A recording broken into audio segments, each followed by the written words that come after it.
Добро вечер. Разговори на телевизија Ултра. Вечерашната наша тема е Инспекцијскиот совет. Гостин во студиото на телевизија Ултра е Иринка Ќосева, член на Инспекцијскиот совет. Добро вечер и добро дојдовте во студиото на телевизија Ултра. Добро вечер, ви благодарам за поканата. Инспекцијскиот совет е формиран пред 3 години. Кои се ингеренциите? Да, Инспекцијскиот совет е формиран во јануари 2014 година, кога од страна на владата на Република Македонија по пат на јавен конкурс беа избрани председател и 6 члена на Инспекцијски совет.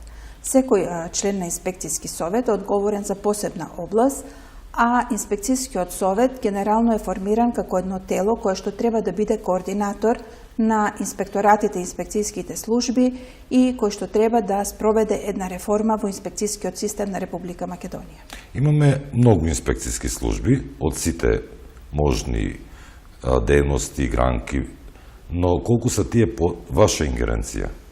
Да, во Македонија постојат повеќе инспекцијски служби. Имаме 14 државни инспекторати, сите тие се под ингеренција на Инспекцијскиот совет.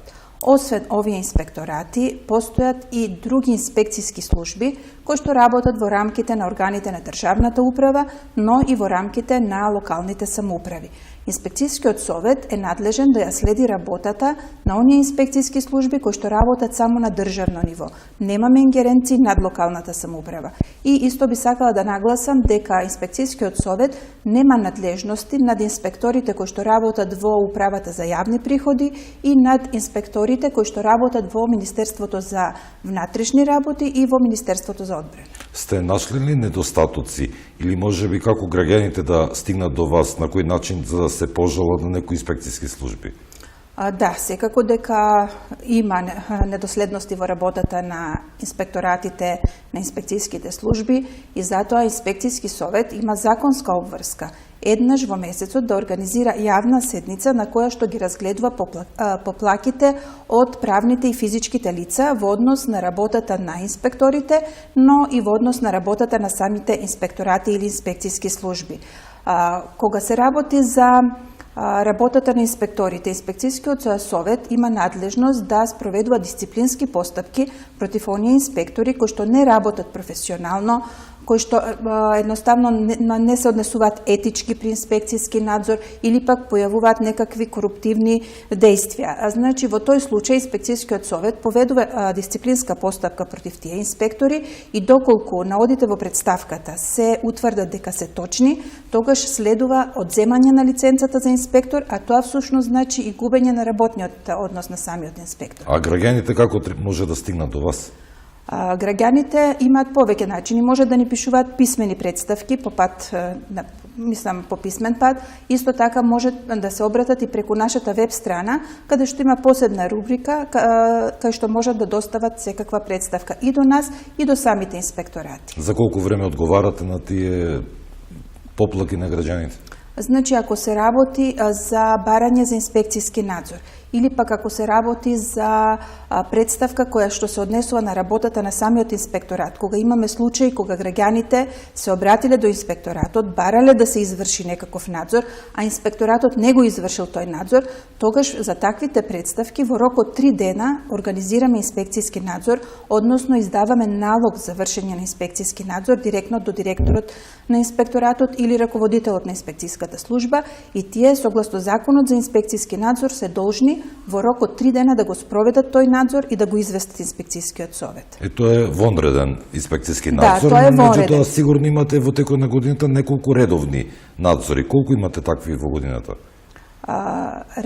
Редовни надзори спроведуваат самите инспектори. Инспекцијскиот совет не врши надзор над работата, значи на инспекторатите на тој начин, туку едноставно ја координира работата и за сето тоа после ја известува владата на Република Македонија. А инаку инспекторатите имаат законска обврска да изработуваат квартални планови во кои што го определуваат бројот на редовни инспекцијски надзори и за тоа го известуваат Инспекцијскиот совет. И нивната работа се одвива воглавно по тие квартални планови.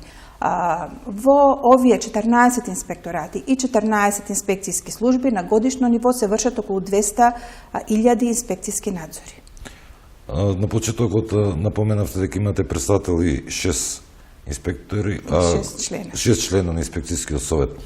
Дали сте доволно екипирани или имате потреба од зголемување на бројот? Значи, инспекцијскиот совет како тело со закон е определено да има председател и 6 члена. Но освен ова, како и секој правен субјект, ние имаме стручна административна служба со која што раководи генерален секретар. Ова служба во моментот е доста мала, но морам да ги пофалам дека се доста ефикасни, инаку да, во наредниот период планираме екипирање на нашиот тим. Изминатава една деценија слушаме реформи во сите можни области, со оглед на тоа дека вие постоите веќе 3 години. Дали има потреба од некои реформи кај вас? Значи, со носењето на измените и дополните на Законот за инспекцијски надзор во октомври 2013 година од страна на Собранието на Република Македонија се отпочна еден реформски процес во инспекцијскиот систем на Република Македонија. Инспекцијските служби беа перципирани како недоволно ефикасни, недоволно координирани. Бизнис заедницата се жалеше дека премногу често се посетувани од различни инспекцијски служби во краток временски период и дека сето тоа представува едно оптоварување на нивната работа. Токму во таа насока, значи да се зголеми ефикасноста, ефективноста, транспарентноста, координираноста на инспекцијските служби, се формираше инспекцијски совет како тело кое што ќе ги врши овие работи и кое што ќе спроведе таа реформа во инспекцијскиот систем. Еве слушнавме какви мерки имате превземено се, но во овие 3 години што имате направено изминатиот период? Така, ние како инспекцијски совет, согласно Законот за инспекцијски надзор, имаме доста ингеренции. Една од нашите ингеренции е да се грижиме за континуирана едукација на инспекторите и да спроведеме еден процес на лиценцирање на инспекторите. Ние во овие 3 години успеавме да формираме еден тим од 60 едукатори, кои што се одредот на самите инспектори, кои ги обучивме да бидат едукатори на нивните колеги и да ги запознаваат со сите измени во законската регулатива и во инспекцијскиот систем. Освен тоа, ние успеавме да создадеме услови да се организираат првите испити за инспектори. Тоа не беше лесна работа, требаше да се создаде една база на прашања и студии на случај од околу 200 закони по кои што постапуваат инспекторите. Значи, успеавме да ги организираме првите испити за инспектори. Минатата година имаше 4 сесии, положија околу 1200 кандидати за инспектор и со тоа го завршивме првата етапа на лиценцирање на инспекторите. Освен тоа, посветени сме и на зголемување на транспарентноста на самиот инспекцијски систем. Во моментот работиме на изготвување на чек-листи во кои што јасно ќе бидат наведени сите барања по закони по кои што инспекторите постапуваат. Тие чек-листи очекуваме од кога ќе бидат готови да бидат објавени на нашата веб страна и на веб страните на инспекторатите. Така да и бизнис заедницата и другите субјекти на инспекцијски надзор во секое време ќе можат да видат кои се тие законски барања што треба да ги исполнат и можат доброволно, по принцип на доброволно усогласено со законите, сами да се усогласат со законската регулатива за кога ќе бидат посетени од инспектори, да не бидат изрекувани казни. Колкав е мандатот на членовите на инспекцијскиот совет? Членовите на инспекцијскиот совет имаат мандат од 3 години. Од 3 години. Со оглед на тоа дека веќе сте 3 години ќе имаме нов реизбор наскоро? Па да, во јули 2017 година истекува мандатот. И кој ги избира новите или старите членови? Како што кажав, по пат на јавен конкурс ги избира владата на Република Македонија. И сега, новиот инспекцијски состав, дали тој ќе има нови членови или истиот ќе остане, во кој правец планира да се движи следните 3 години?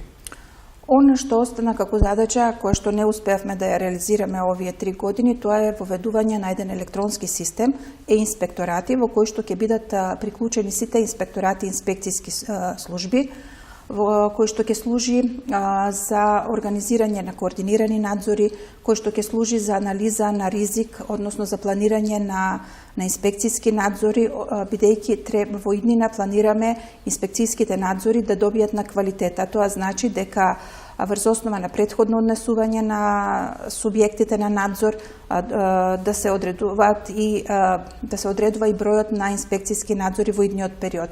Кај оние субјекти на инспекцијски надзор, кај што во минатото има констатирано доста неправилности во работата, инспекцијските служби ќе одат почесто. Онаму кај што се покажало високо ниво на почитување на законската регулатива, инспекцијските служби ќе бидат многу, мислам ќе има многу поретки посети од страна на инспекцијските служби. Затоа ќе ни треба тој систем електронски инспекторати, за да може да правиме анализа на ризик и да вршиме усогласување на работата на инспекторатите. Еве за крај да би ве прашал уште нешто, дали имаме нешто ново што овој период би се случило овие 3-4 дена, да речеме, еве до понеделник? Во моментот тоа што е актуелно во инспекцијскиот совет е што излезе огласот за првата испитна сесија за инспектори, која што ќе се организира во март ова година. Испитите ќе бидат на 30 и 31 март, а додека огласот почнува од денес, 23 февруари, па ќе трае во наредните 15 дена. Право на учество имаат сите оние кандидати кои што имаат завршено високо образование, кое што е предвидено со соодветниот материјален закон и кои што имаат 5 години работно искуство во соодветната област. И за крај да ве прашам, бидејќи веќе е отворен еден конкурс, може ли да ни појасните за што станува збор? Во моментот е отворен огласот за пријавување на кандидати за испит за инспектор. Овој испит за инспектор се полага со цел да се добие лиценца за инспектор. Огласот трае 15 дена, се однесува за 45 вида на инспектори. Услов, значи, за да се пријави некој на овој оглас е да има 5 години работен стаж во соодветната служба на инспекцијски надзор и да има соодветно образование кое што е предвидено во материјалниот закон за таа инспекцијска служба. Господин Чосева, ви благодарам што гостувавте во студиото на телевизија Ултра. Се надевам дека повторно ќе изразите желба и ќе одговорите на нашите потреби да гостувате во нашето студио. Ви благодарам за поканата. Почитувани, тоа беше госпоѓата Ирина Чосева од Инспекцијскиот совет на Република Македонија. Ви благодарам на вашето внимание и имајте пријатна вечер.